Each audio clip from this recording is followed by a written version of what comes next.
Bukod sa mga tradisyonal na parol at Christmas tree, paborito na ring dekorasyon ngayon ng mga Christmas village. Mula sa naglalakihang Mala Theme Park hanggang sa mga maliliit o miniature village na bahagi ng koleksyon ng ilang Pilipino. Silipin natin yan sa live report ni Bam Alegre. Bam?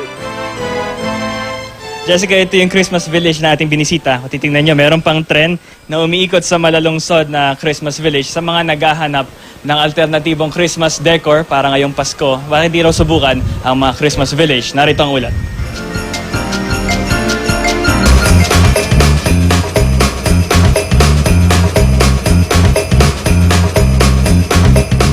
Ang Christmas village ng pamilya Tayaw, tila isang lungsod na sa dami ng mga tao, puno at gusali. Pero alam niyo bang nagsimula lang ito sa isang bahay, 6 na taon na nakakaraan. Nakahiligan ng pamilya ang pagdisenyo ng layout nito hanggang sa lumago pa lalo ang koleksyon. Kaya tuwing Noche Buena, patok daw ito sa mga bata. We started putting in other characters and then it was a game for the nephews. Every year, iba yung design niya. Nagmula yung tradisyon ng Christmas villages bilang dekorasyon mula sa Moravian Church na nagsimula sa North Carolina at Pennsylvania sa Amerika. Ang unang Christmas village daw, isang nativity scene na nilagay sa ilalim ng isang Christmas tree. Hindi nga raw nag-iisa ang pamilya Tayaw sa koleksyon nila. Ang Casa Santa sa Antipolo, patuloy ang paglago ng Christmas village. Sa Marolas, Valenzuela, mabusisi rin ang naipong mga bahay ni Dr. Rolando De Duyo. 10 taon na niya itong kinokolekta at ang ilang laruan, segunda mano at sira pa, kaya isa-isa niyang inaayos. Sa Bacolod naman, 19 na taon na ang koleksyon na Christmas Village ng artist at designer na si Bamboo Tunog Banwa. Tampok sa kanyang Christmas Village ngayon ang ilang sikat na landmark tulad ng White House, Statue of Liberty ng Amerika, London Bridge, maging ang Eiffel Tower ng Paris, France. It's the kid in me that inspires me every year.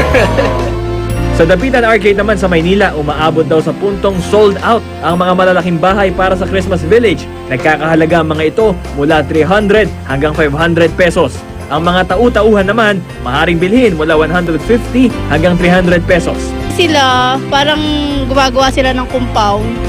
Tapos nilagyan nila ng mga Santa Claus, yung mga gumagalaw.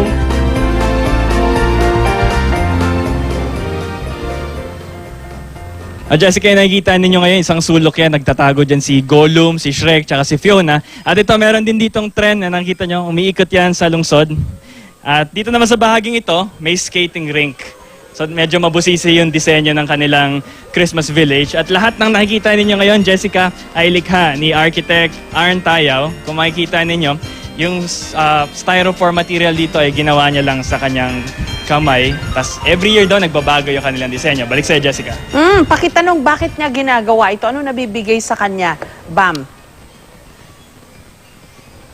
Architect, bakit niyo daw ginagawa tong Christmas village na to taon-taon? Para sa mga bata, unang sa mga pamangkin namin, mga bata, at saka, alam mo na, it gives you parang purpose parang for the preparation ba? Preparation. Ito, Jessica, September pa lang, pinaghahandaan na nila yung layout nitong lungsod. Ang sabi nila, bawal na raw dagdagan ng buildings dahil overcrowded na. Pwede nilang dagdagan tao, tsaka mga gusali. Kailangan mahilig ka talaga sa mga abubot at butingting. Ang hirap nga lang kumpunihin yan. Mahirap ding itago, ha, Bam?